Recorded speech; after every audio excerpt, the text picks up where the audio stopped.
Olá, amigos, olá, amigas. Estamos iniciando o nosso Economia e Desenvolvimento desta semana, num ano que nós completamos 24 anos no ar. Começamos lá na década de 80, né?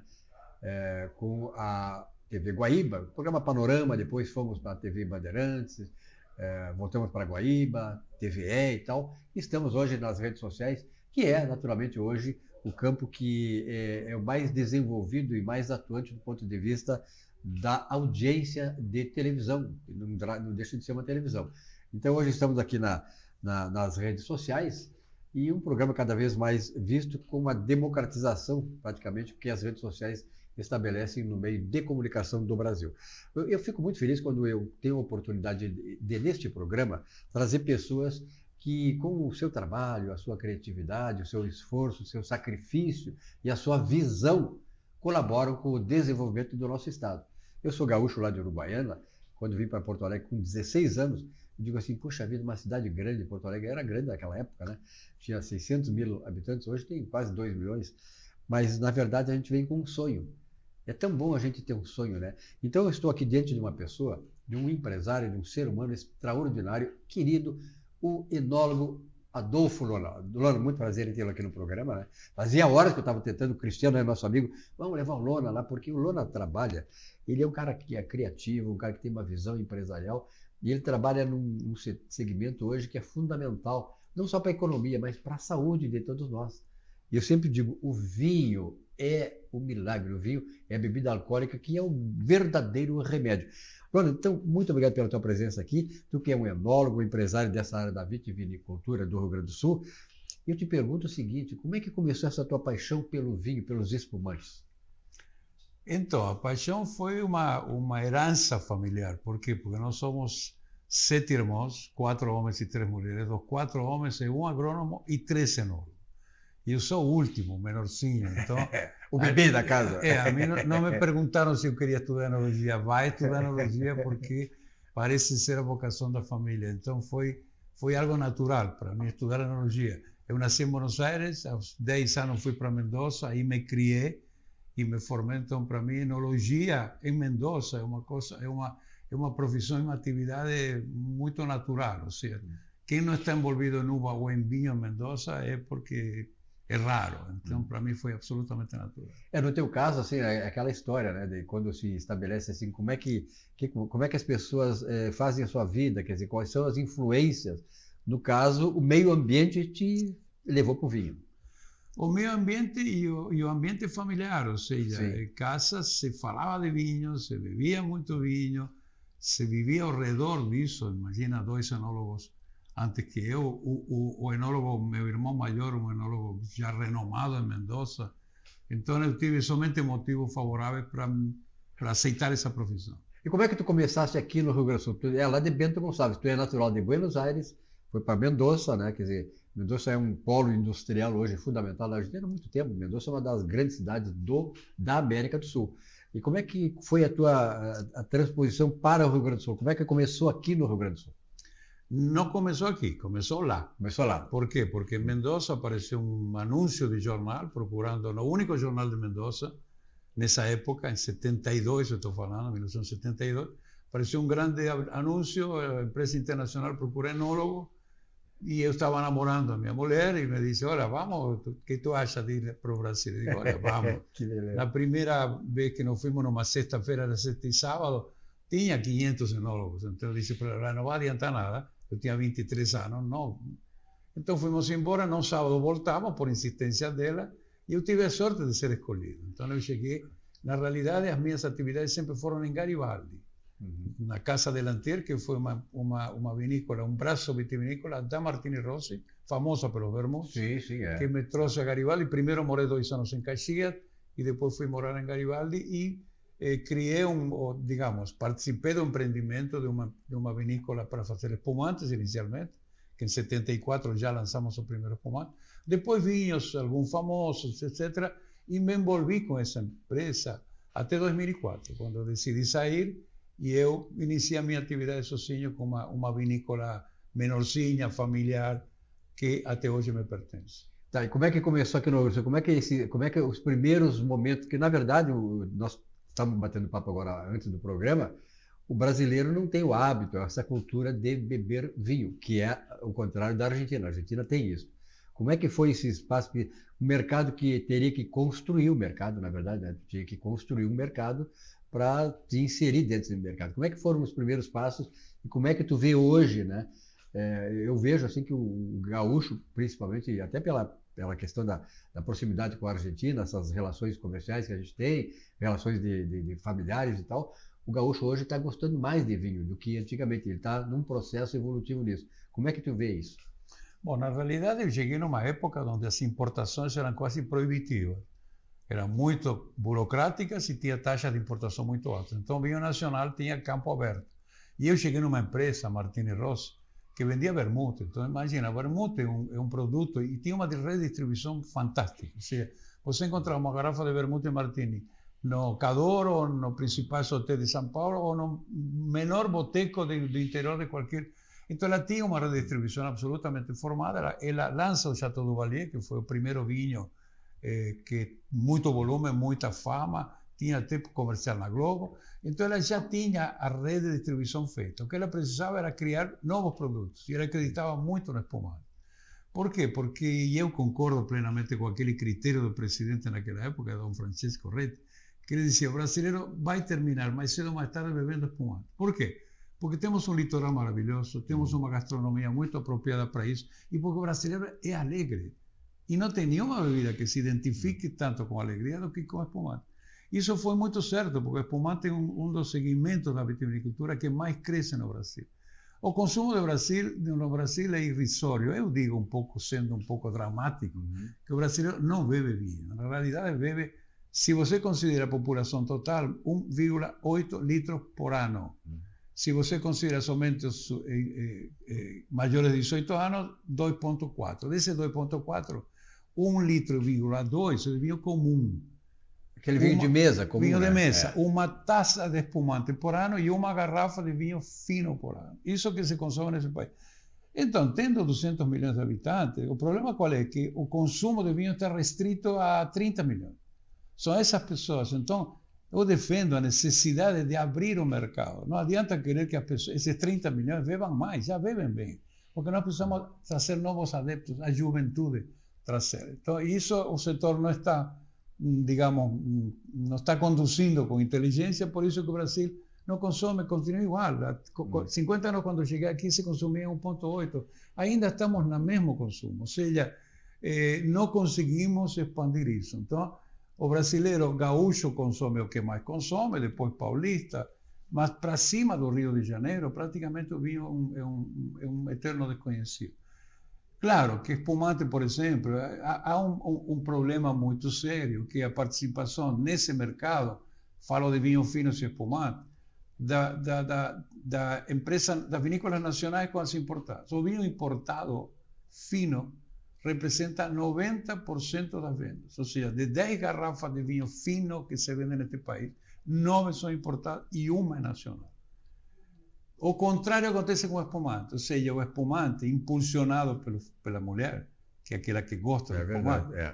O espumante são cada 10 garrafas, 8 são nacionais e 2 importadas. Isso é muito legal. O problema qual é? De que lá na década de 80, quando eu cheguei, era o contrário. 80% dos vinhos eram nacionais e 20 importados. Quando se abriu a fronteira em 91, quando Collor vem e abre, aí começa a complicar. Então o vinho nacional não tem sabido ocupar-se o espaço. Eu acho que um pouco por falta de desunião, por diversas razões. Então, o pequeno vitivinicultor como eu, a gente procura achar seu mercado com produtos de qualidade, com produtos de produção limitada, com um preço com valor maior agregado para poder pagar bem as uvas, os insumos. Mas o Brasil tem um futuro fantástico. Depende um pouco do estímulo.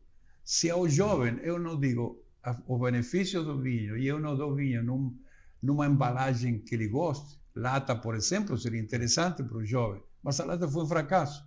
A vinícola começou a colocar vinho ruim. o Tetra, perdão, o Baking Box, aquela caixinha com 3 litros, que é tão bom para levar para casa, que você pode com a torneirinha beber todos os dias. Também, então, esses são os tipos de consumo que poderiam estimular ao jovem. Se não, imagina, quando os velhos param de tomar vinho e os jovens não tomar, esse consumo periga cair. É verdade. É que essa questão é geracional também, né? Tu tens aí uns exemplos de espumantes, né? Claro. E interessante é o seguinte, a mulher decide muitas coisas, né? O Cristiano está nos assistindo aí.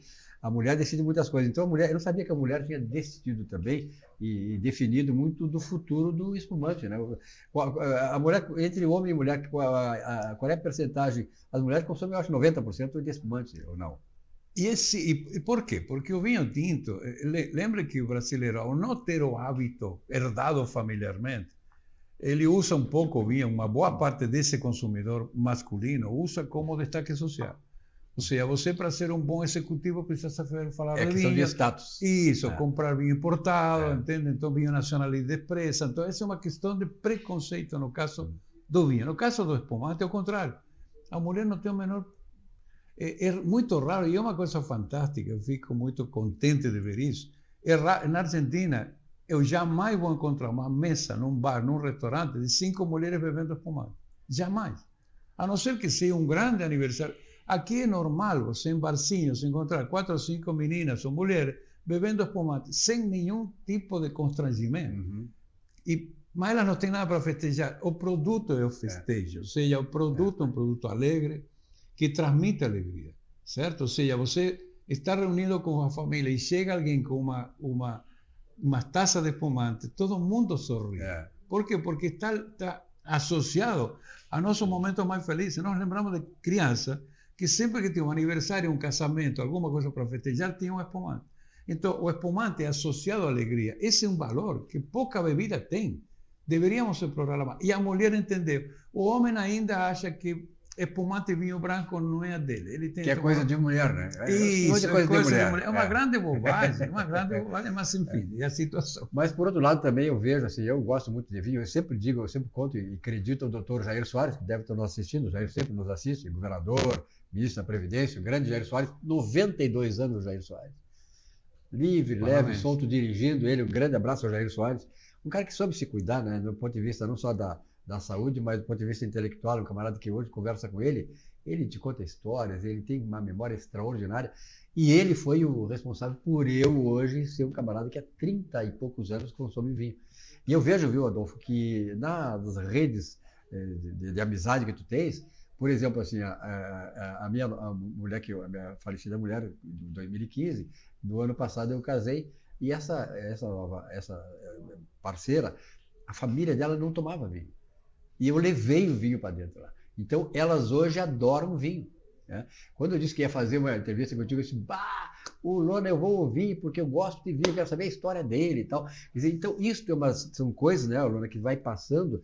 E então, isso, a mulher também gosta de vinho. Claro que ela prefere o espumante, como tu falaste, é uma coisa normal, né? Mas a mulher também toma vinho tinto, mas a bebida preferida, digamos, de encontro, a bebida de encontro descontraído, é o espumante. E é uma bebida justamente para isso. E tem um efeito, veja que isso tem um efeito funcional.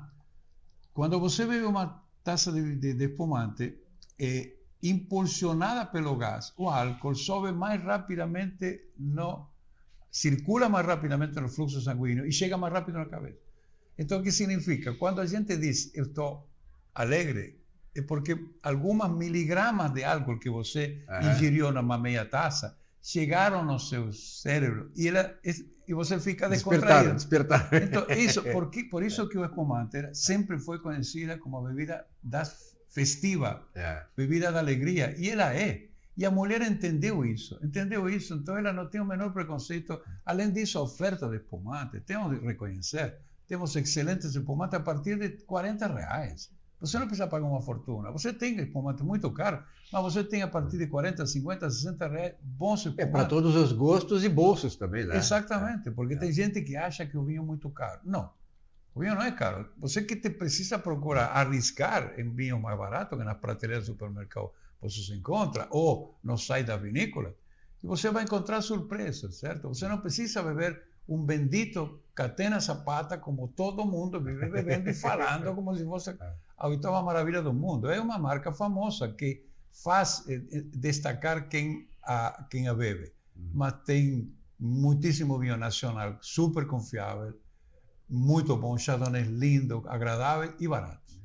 Com relação ao vinho, Lona, eu sempre digo o seguinte, que a abertura do mercado que o Collor fez lá, quando tu lembraste muito bem, a abertura do mercado, claro que teve um lado comercial, né, que afetou o mercado interno, mas, por outro lado, ela abriu o mercado e uma concorrência que fez com que, imagino eu, que o vinho nacional também partisse para uma concorrência e melhorasse a sua qualidade. Eu vejo hoje, com grata satisfação, que nós temos vinhos de extrema qualidade aqui no Rio Grande do Sul também. Quer dizer, esse foi o lado bom da abertura do mercado. Tem um lado um tanto desagradável que preciso citar. Dos 90% de vinhos finos que se vendem neste país, desse 90%, 50% são chilenos. O chileno é o mestre em vender gato por lebre. E não é nenhum demérito. Talvez deva me corrigir. Não é o chileno, algumas empresas. Então, por quê? Você não pode encontrar vinho chileno de boa qualidade a R$35 no supermercado. Não tem conta que feche. Então, esses vinhos eu já bebi, eu já testei, e são vinhos muito ruins. Mas, como ainda o brasileiro com menor poder aquisitivo acha que o vinho importado é melhor, termina bebendo essas coisas. Então, eu considero isso quase uma concorrência desleal. Ou seja, você vende um produto de baixíssima qualidade com um carimbo de um país que tem muito crédito, porque fazem vinhos excelentes, e que isso é uma concorrência difícil. Agora, não caia nessa armadilha. Procure vinhos nacionais. A Aurora faz excelentes vinhos, Miolo faz excelentes vinhos. A Lona faz excelentes vinhos. De preços menores. Palduga também faz. Outras vinícolas, as grandes cooperativas, são elas que oferecem bons vinhos confiáveis a bom preço. Então, tente evitar esses vinhos que impossível as contas não fecham de tão barato, porque o que menos tem são vinhos de qualidade dentro. Tu falaste uma coisa interessante, né, tu falaste da questão de distribuição, né, que é importante para o mercado de qualquer produto, mas sobretudo na área da vitivinícola, mas a questão, né, dos jovens, né? Como é que vocês como é que tu imagina que poderia chegar uma campanha para que os jovens passassem também a degustar o vinho? Porque o vinho, na verdade, né, o vinho não é uma bebida alcoólica, e ele tem o vinho é considerado como uma bebida que traz saúde, né? É saudável e traz saúde, né? Sobretudo o vinho, né? Sem dúvida. É um grande desafio você entrar no mundo do jovem. Por quê? Porque o vinho tem um pouco uma áurea de bebida antiga, bebida alcoólica. Eu acho que a mensagem das vinícolas brasileiras está errada. Vivemos falando de vinhos premium, super premium, caríssimos. Para o jovem, a gente tenta oferecer uma bebida agradável, fácil de beber, fácil de acceder.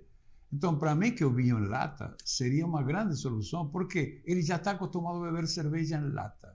Um vinho ligeiramente gasificado. Eu tenho a fórmula, se pudesse fazer, que o meu refresco de vinho, que é um copo deste tamanho, isto de vinho, o resto água mineral com gás. Eu bebo isso enquanto cozinho.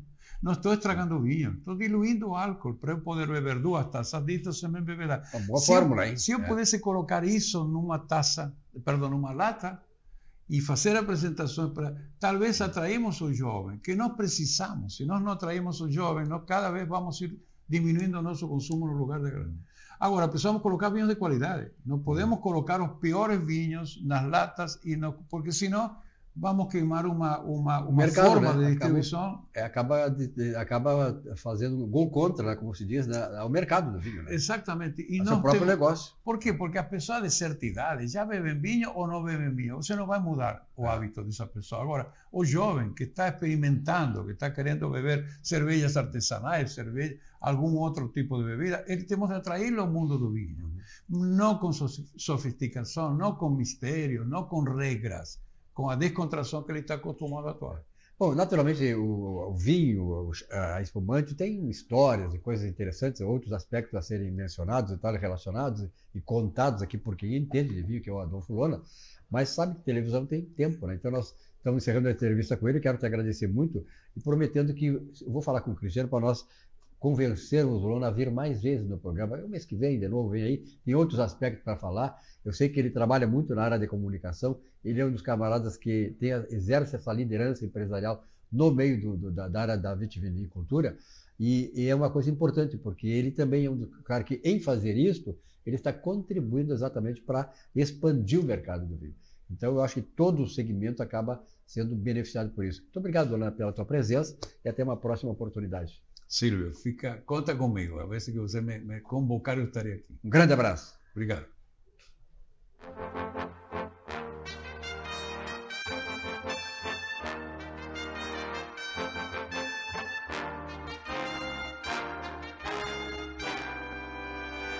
Muito bem, estamos agora recebendo o Dr. Gustavo Bernardo aqui no nosso Economia e Desenvolvimento. Bernardo, obrigado pela tua presença uma vez mais, né? E naturalmente que tem um aspecto aí que no mercado financeiro que está acontecendo, né, que é a elevação das taxas de juros e tal, é uma coisa prevista, né, a economia está numa esculhambação toda, e isso naturalmente, o Bernardo, está trazendo um grau de elevação no nível de endividamento das famílias. Que tem, claro, isso aí tem uma repercussão enorme dentro da família, no mercado e tal, nos segmentos mais variados. Como é que tu está vendo, como é que tu está encarando essa questão do nível de endividamento das pessoas no Brasil? Bem, Silvio, a gente vê dois aspectos, né? A elevação dos custos para tomada de crédito, ou seja, hoje qualquer crédito que a pessoa vá buscar no mercado financeiro está muito alto, né? E as pessoas têm que entender que não é o nominal que está alto, é quanto maior o decurso do financiamento, mais impacto vai ter, porque os juros e o sistema de amortização prejudicam justamente a tomada desse crédito. Então esse é o primeiro aspecto que a gente vê, uma difícil tomada de crédito e um crédito muito caro. Mas o que a gente mais está percebendo agora, né, são pequenas empresas, médias empresas e principalmente a pessoa física se endividando a tal ponto que ela chega a um momento em que ela não consegue mais pagar. A gente percebe hoje no escritório um volume muito grande de pessoas, de pequenas empresas, de médias empresas, que vêm buscar auxílio na renegociação desses débitos, né? Então é preciso entender que todo débito pode ser renegociado, todo débito pode ser ajustado, todo débito pode ser revisado. Porém, eu vejo que as pessoas demoram muito tempo para fazer isso, né? E daí adquirem uma dívida muito alta, muitas vezes no aspecto da renda dela impagável, mas os efeitos dessas dívidas, os que sejam as execuções, as penhoras, né, as consolidações de propriedade, isso tudo torna muito mais difícil ainda a pessoa resolver. Então, se torna até dramático, né, para certas famílias, né? E caro, porque daí você tem que contratar profissionais especializados, fazer processos que não são baratos, que exigem perícia, etc, etc. Uma das coisas que nos chama mais atenção, Silvio, né, é a questão dos financiamentos habitacionais. As pessoas acham que o banco não vai executar aquela dívida. As pessoas durante muito tempo achavam que a Caixa, por ser um banco público, não ia retomar o imóvel. Que o Banrisul, por ser um banco público, não ia retomar o imóvel. Ah, mas eu estava ligando para lá, estava dizendo que estava com dificuldade, que eu tinha perdido o emprego e tal. Eu estava avisando eles, eu estava tentando renegociar. Então as pessoas colocam isso na sua cabeça, achando que aquilo que elas imaginam que vai acontecer de verdade. Mas não é verdade, Silvio. Hoje, os modelos de financiamento habitacional, as pessoas perdem o seu imóvel sem processo judicial. O agente financeiro manda um ofício para o cartório de registro de imóveis onde está registrado aquele imóvel, e este cartório, né, este registro imobiliário, comunica ao devedor que ele está devendo X mil reais e dá para ele 15 dias para ele pagar. E ele tem que pagar 100% desse débito. E se ele não paga, ocorre automaticamente uma consolidação da propriedade. Ou seja, o agente financeiro comunica o cartório que ele vai retomar o imóvel, sem necessidade nenhuma de processo judicial. Tempo depois, o devedor está em casa, chega uma ordem de despejo para ele, porque a pessoa que comprou o imóvel em leilão entra com uma ação de emissão de posse. Então a dica é não deixem essas coisas acontecer, Procurem solucionar os seus problemas antes de acontecer o pior, antes de acontecer a execução, antes de acontecer a perda da propriedade, antes de acontecer o cadastro negativo, a penhora dos seus bens, né? Hoje as contas bancárias são bloqueadas sem você saber, né? O credor pede isso judicialmente, o juiz não deixa aparecer o despacho e bloqueia as suas contas. E você acorda sem poder usar o seu dinheiro na conta. Tá?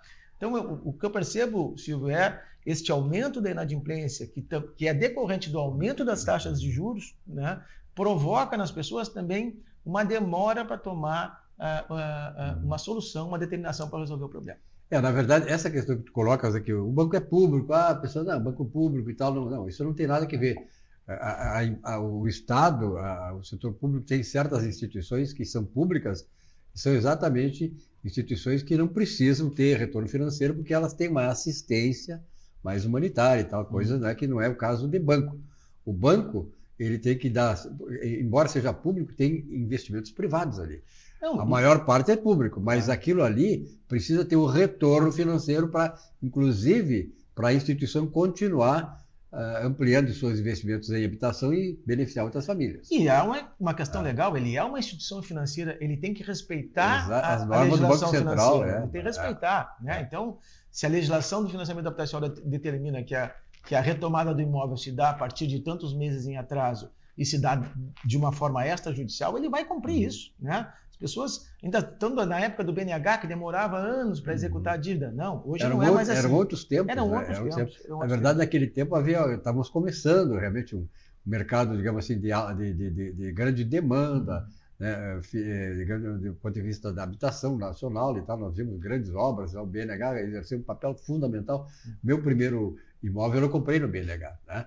Então era muito fácil, inclusive, tu comprar. Chegava lá, fazia no agente financeiro, em uma semana já estava pronto o contrato, já entrava na casa e tal. E realmente, naquele tempo, o BNH, por questão das épocas, né, ele era muito benevolente com relação a isso. Vou trazer para o caso de hoje. Hoje, as pessoas que financiam pelo Minha Casa Minha Vida acham que elas podem ficar meses sem pagar a prestação. Não, o financiamento pela Minha Casa Minha Vida, só o recurso vem de um lugar diferente, mas é o mesmo tipo de financiamento. Chama-se alienação fiduciária, a forma de retomar o imóvel é a mesma. Né? Perfeito. Então, procure resolver os seus problemas antes que eles piorem. Até porque, né, na verdade, a gente sabe que a casa própria é um sonho que cada um de nós temos, né? Então, esse sonho aí, ele tem que ser também preservado, tem que cuidar para que o sonho não vire um pesadelo, esse é o problema. Exatamente. E principalmente aqui na cidade de Porto Alegre, em que os aluguéis estão subindo muito. Né? Porto Alegre teve, no último ano, mais de 15, 16 regiões com 18% de aumento no preço médio do aluguel. Né?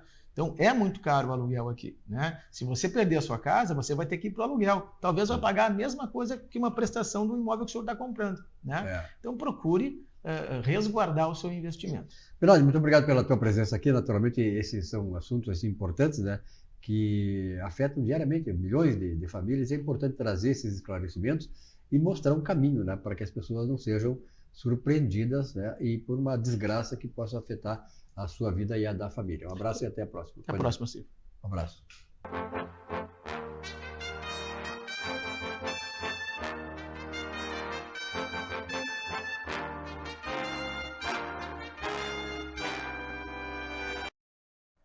Muito bem, nesse espaço do Economia e Desenvolvimento, eu recebo aqui o empresário Wesley Lacerda. Wesley, obrigado pela tua presença aqui uma vez mais. Fico muito honrado porque tu está chegando de viagem, né? Tu estava na Europa e tal, né? Exato.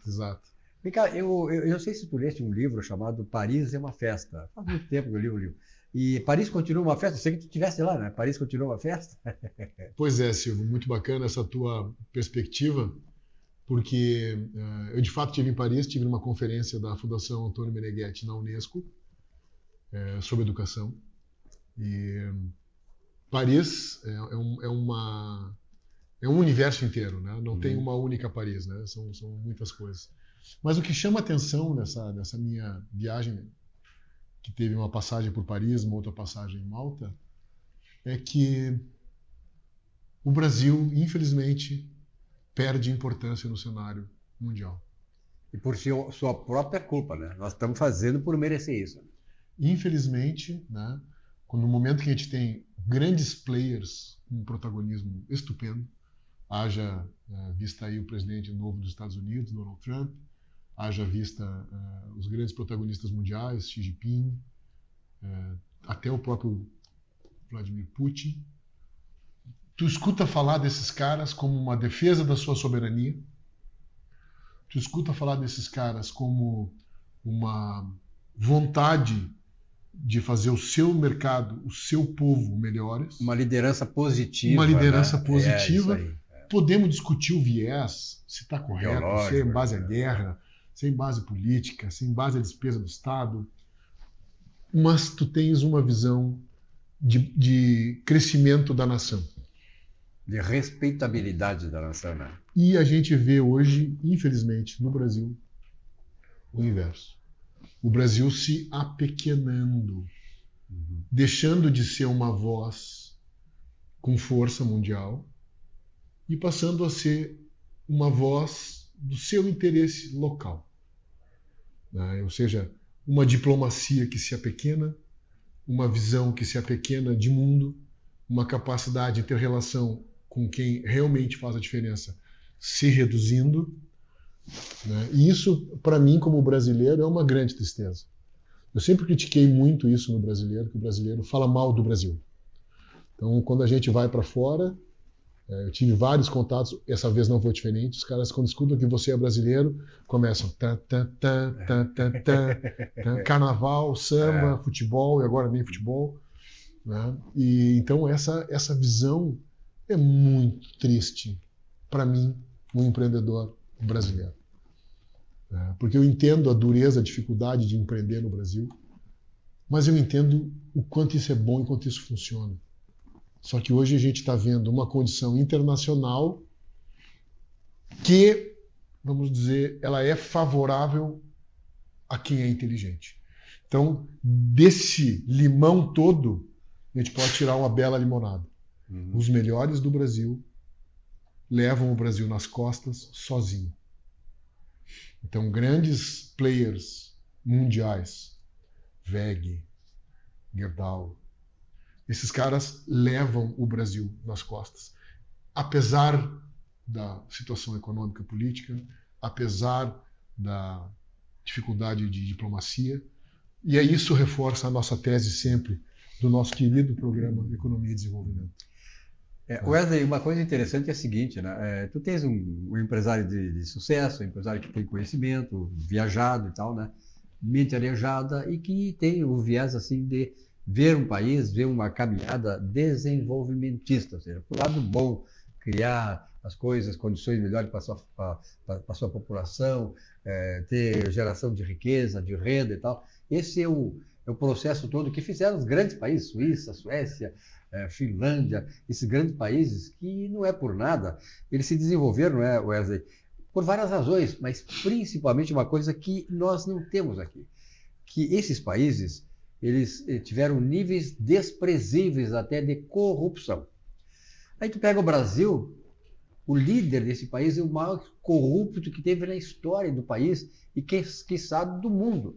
E aí como é que tu vai explicar isso? Como é que nós vamos lá fora dizer assim, não, o Brasil... Mas quem é o presidente do teu país? O cara mais corrupto do mundo. Como é que tu pode?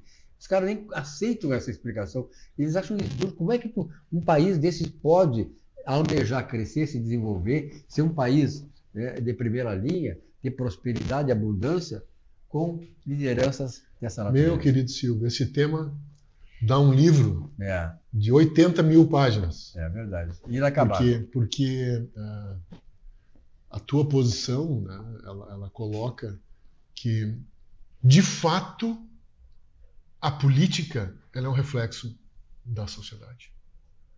Então, a nossa política doente, no caso que tu trouxesse o tema específico da corrupção, a nossa política corrupta, ela é um resultado de um povo corrupto.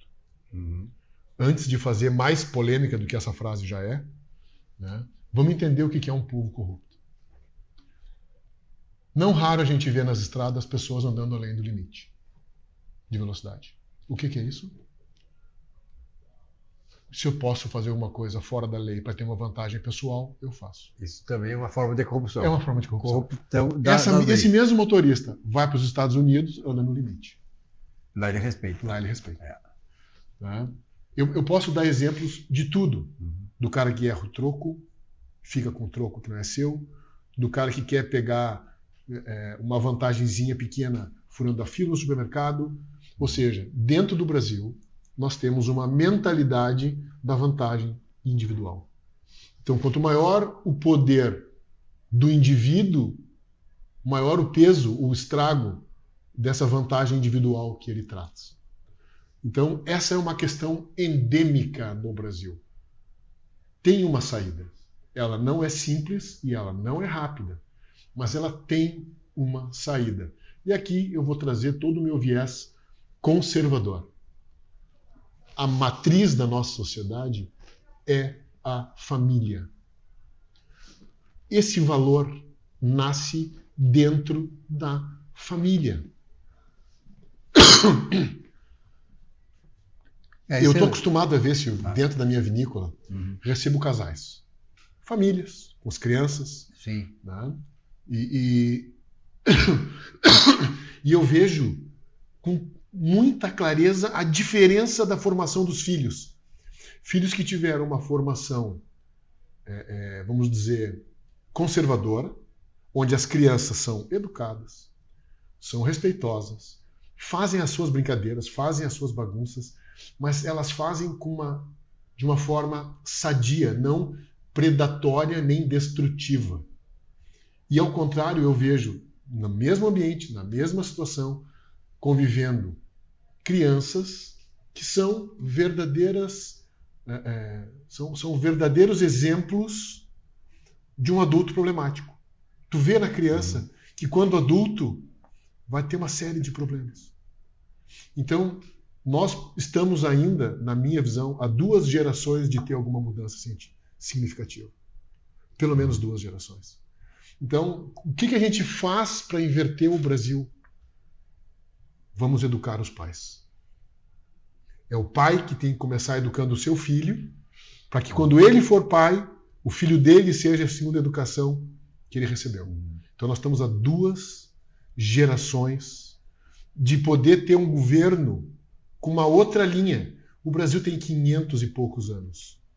Sempre teve essa discussão do aparelhamento, do amigo do rei, do amigo do governo, teve a sua vantagem. 500 anos levar vantagem se repetindo tudo, essa história. Então, no Brasil, essa é uma discussão endêmica. Não é uma discussão simples. Porque, vamos olhar o nosso político.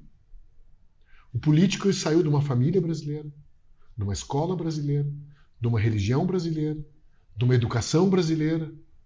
Ele só ganhou um poder. E quando ele teve a chance do poder, o que ele faz com isso? Então, é um raciocínio duro, é um raciocínio conservador. Mas é realístico. Mas é o que eu vejo. Graças a Deus eu tenho a oportunidade de viajar o mundo todo e eu vejo outros níveis de educação na família que levam para outras passagens completamente diferentes de sociedade. Então, eu sou um apaixonado pelo Brasil, um entusiasta do Brasil, uma pessoa que vai empreender no Brasil até o seu último dia de vida. E poderia estar investindo fora do Brasil. Poderia estar investindo fora. Tu não sabe quantas vezes já fiz essa mesma pergunta para mim.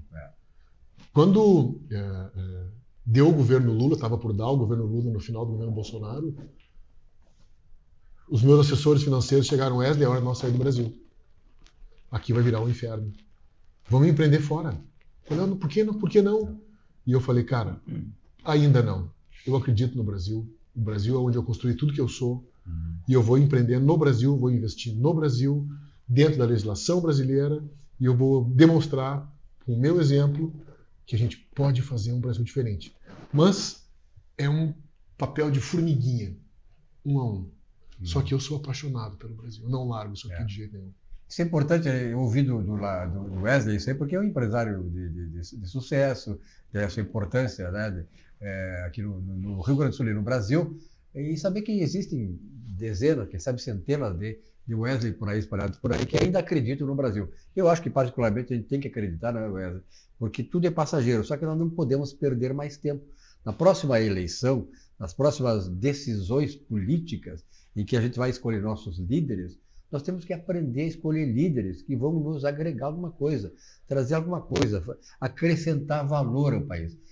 Esse papo nós vamos continuar no próximo programa com o Wesley, porque, na verdade, toda a base que ele falou aqui está centrada numa questão que é a mais sólida de todas, que é processo educacional no Brasil.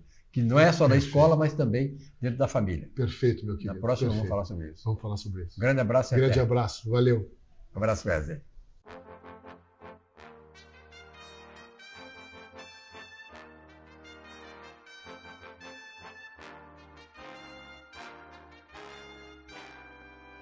Professor, obrigado pela tua presença aqui e cumprimentos aí pelo trabalho que o escritório da Agostinho faz.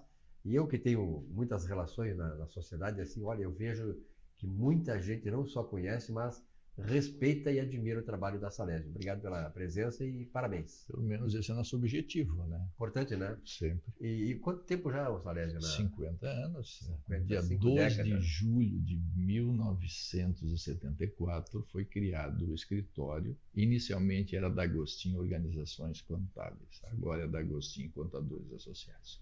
Mais 50 anos de existência. Aliás, nós tínhamos que fazer um dia desse um programa especial para contar a história da Agostinho. Porque tu tens aí, tem o Giovanni, tem a família, está muito envolvida nisso, né? E na verdade, assim, eu como economista sempre adorei, admirei e adoro o trabalho do contador, porque para nós economistas, se não tiver o contador, nosso trabalho não vale nada, porque o contador nos dá aqueles elementos, instrumentos, né, numéricos, de tendências, de situação saudável ou não da empresa, que aí sim a gente pode fazer os planos macroeconômicos da empresa. Então, a contabilidade, ela evoluiu muito 50 anos para cá. Né? A contabilidade, ela surgiu em 1931 com a criação do ensino comercial no Brasil, entende? Naquela época, em 1931, nós tínhamos então os guarda-livros, né, que era o responsável por transformar os atos de gestão em informações contábeis. E depois, então, em 1945, surgiu o contador com o objetivo de analisar as demonstrações contábeis e sugerir procedimentos para que o agente econômico e social prospere. Não é isso? Só porque, infelizmente, essa segunda função, que é a função do contador, ela não foi devidamente difundida junto à sociedade. Hoje, a sociedade muitas vezes tem dificuldade em entender qual é a função do contador. Só porque as pessoas têm que entender que cada profissão acadêmica ela tem uma função. E essa função ela tem que ser muito bem difundida, muito bem divulgada, para que elas entendam o campo e a responsabilidade de cada uma delas.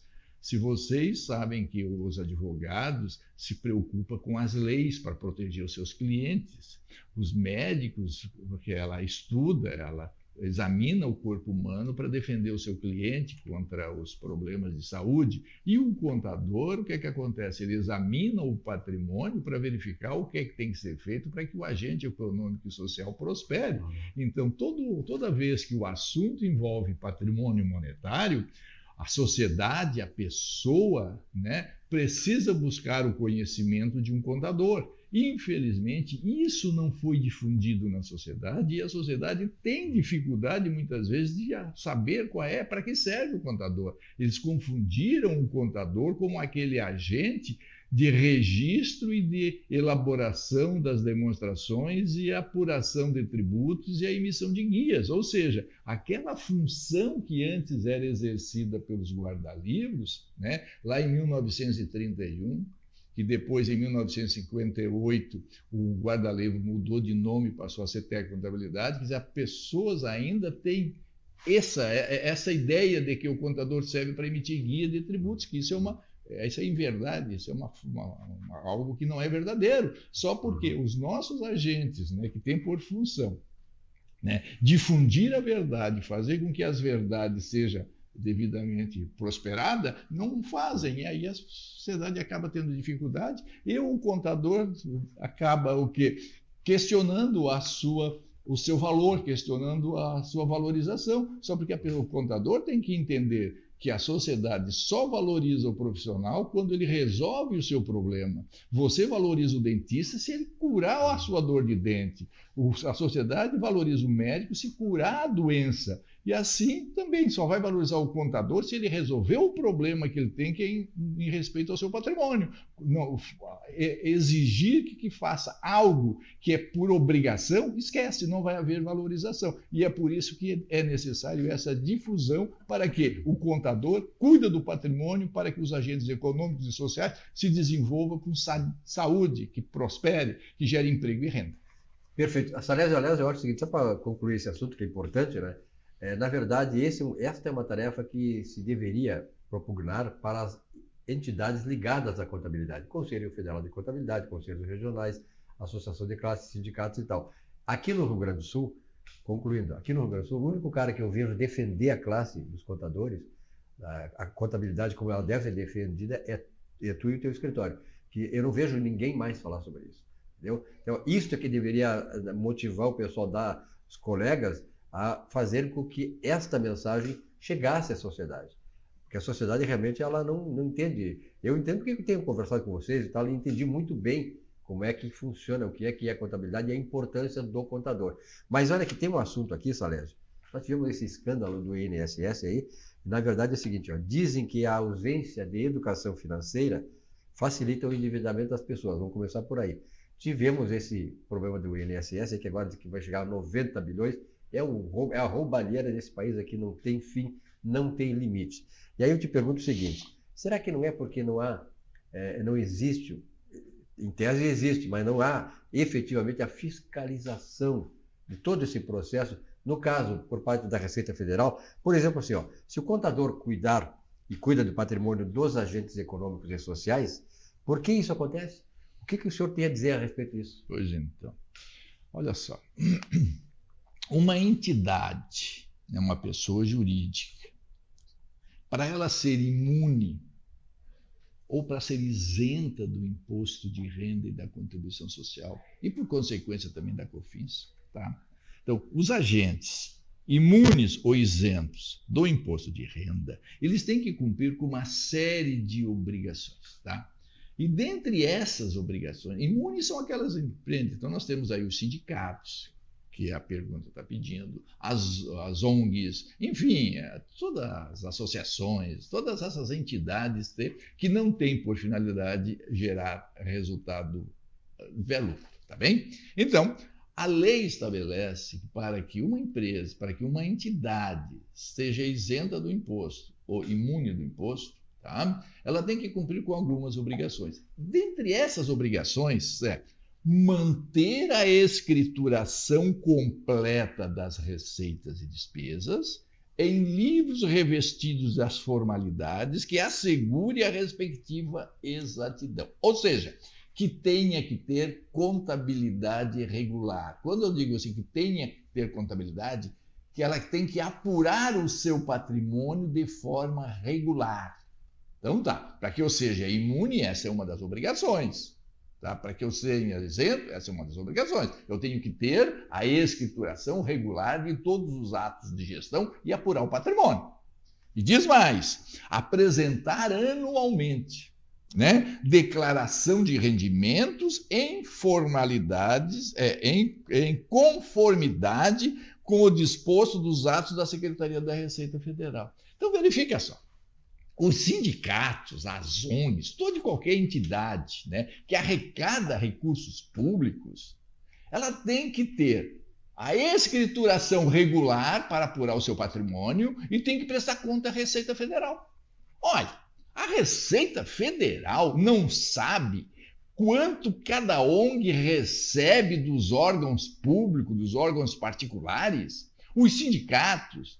Por quê? A Receita Federal não fez a devida fiscalização, ou melhor, por que a Receita Federal não faz a fiscalização, já que essas entidades têm que prestar conta para ela? Por que é necessário a Polícia Federal? A Polícia Federal tem outras funções a ser desenvolvidas. A Polícia Federal tem que investigar coisas que não são de conhecimento público. E receita e gastos é de conhecimento público porque é prestado conta à Receita Federal. Se a Receita Federal não apura isso, ela está negligenciando na sua função. Não seria a Polícia Federal, não. Seria a Receita Federal. E outra coisa, esses bilhões que foram desviados, quem recebeu esse dinheiro? Aonde esses sindicatos aplicaram esse dinheiro? Distribuem de que forma?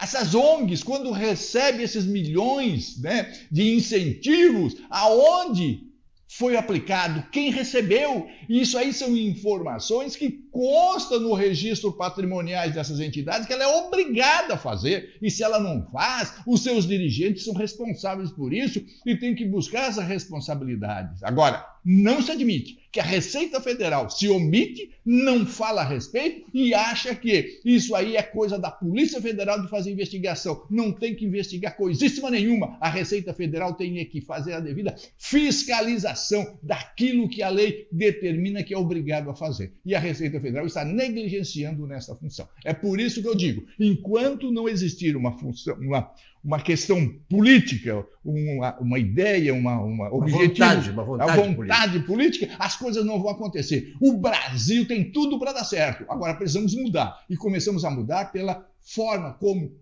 os nossos órgãos públicos têm que agir. Tá vendo? Não é só isso também. Vocês também da Receita Federal, tá? Tem que começar a dar atenção nos condomínios prediais, que é uma fonte de desvio muito grande de recursos, porque os condôminos dos edifícios, tá, pagam todos os meses a taxa condominial e há uma distribuição, há um desvio muito grande de recursos, porque não é devidamente fiscalizado, porque não existe mecanismo para ver o controle. E é muito fácil gastar e é muito fácil cobrar dos seus condôminos. Então nós temos muitas coisas que temos que mudar. E começamos o quê? Que a Receita Federal comece a exigir aquilo que a lei determina e faça a sua devida fiscalização. Aliás, tem um cara chamado Charles de Montesquieu, ele dizia o seguinte, que um país só se desenvolve, só prospera com justiça, segurança, quando existe o cumprimento da lei e se estabelece a ordem. O Brasil hoje é um país que tem só lei, o país que mais leis tem e mais desrespeita as leis. Então não pode ter ordem. Mas porque quem deveria fiscalizar e quem deveria exigir o cumprimento não faz, que é o órgão público. Entende? Essas coisas nós temos que começar a mudar. E começamos a mudar por aí, tá? Aliás, eu acho importante tocar isso aí, porque a gente já tem uma certa caminhada na vida, né? E lá atrás, eu na década de 70, quando comecei a trabalhar em jornalismo, em 1971, tinha 20 anos. E a gente pensava assim, puxa vida, eu comecei a trabalhar no jornal O Globo, um baita do jornal, no Jornal do Brasil e tal. E eu sonhava assim, um dia esse país vai ser próspero. Cara. Que aí tu começa, quando eu comecei a tirar a economia, tu também, um cara que tem esse conhecimento, a gente vai ver como é que os povos, as grandes civilizações, desde a Grécia Antiga, o Egito Antigo e tal, aquela região da Mesopotâmia, Sumérios e tal, e aí tu vai ver como os povos se desenvolveram. Eles se desenvolveram porque tinham a obediência à lei e estabelecia a ordem. Quando tem obediência à lei, estabelecia a ordem. Aí nós estamos no século, que século até o 21, 22, já nem me lembro mais, né? Quer dizer, nós já estamos quantos séculos depois daquilo e estamos afundando esse país, como tu disse. Pô, esse país aqui, a gente aqui viaja, esse país é maravilhoso. O que tem países que não tem nada do que nós temos no subsolo e são muito melhores do que nós. Qual é o problema, senhor Salles? O problema é a falta de cumprimento das leis. E que os órgãos que foram criados para fazer a devida fiscalização se omitem em questões políticas. Ou seja, eles simplesmente usam as questões políticas para se omitir naquilo que deveria fazer. Por que isso? Porque eles acham que se eles se meter com os partidos políticos e com os políticos, eles vão perder os cargos. Então isso tem que ser mudado. Na verdade, nós temos que fazer uma varredura aí, digamos assim, uma varredura, na verdade, institucional, mas, sobretudo, moral e ética. Moral e ética. E a questão toda do Brasil não é a questão de capacidade de fazer, não é a questão da moral e da ética serem os balizadores da ação, sobretudo dos entes públicos. É isso aí. E comecemos o quê? Ensinar como um patrimônio ele é constituído. As pessoas não sabem como um patrimônio é constituído. Quando se fala em educação financeira, na verdade, a educação financeira ela começa, tá? E fazer com que as pessoas comecem a controlar os seus gastos através das suas receitas, das suas rendas. E como é que essas coisas todas são constituídas? Um patrimônio ele é constituído através da renda e da sua correta aplicação. Então a sociedade, os jovens, eles têm tem que conhecer aqueles fundamentos básicos, tá? Para eles poderem começar a se organizar. É isso que nós temos que fazer. Então, todas as escolas deveriam ter-se o ensinamento da educação financeira, que na verdade não é educação financeira, é educação patrimonial. Como é que o patrimônio é constituído, para que eles entendam o que é uma receita, o que é uma despesa, o que é um custo, o que é um investimento, enfim, para que eles saibam como é que o patrimônio dele vai prosperar. E isso é necessário. Assim como é necessário também que a sociedade, no geral, também conheça quais são os fundamentos básicos do seu direito, não é isso? Quais são os fundamentos básicos da medicina, lapador de dente, madufero, aquela coisa. Também tem que saber também como é que o patrimônio é constituído para que não seja manipulada nas informações, porque é através do desconhecimento e da manipulação que acaba levando o Brasil para baixo. Esse é fundamental, o conhecimento desse patrimônio. Agora, tudo vai depender de nós erigirmos e consolidarmos um patrimônio ético e moral nessa sociedade, porque nós não temos. Um abraço, muito obrigado, Salete. Muito obrigado e continue mandando a pergunta que, na medida do possível, estamos aqui para respondê-las.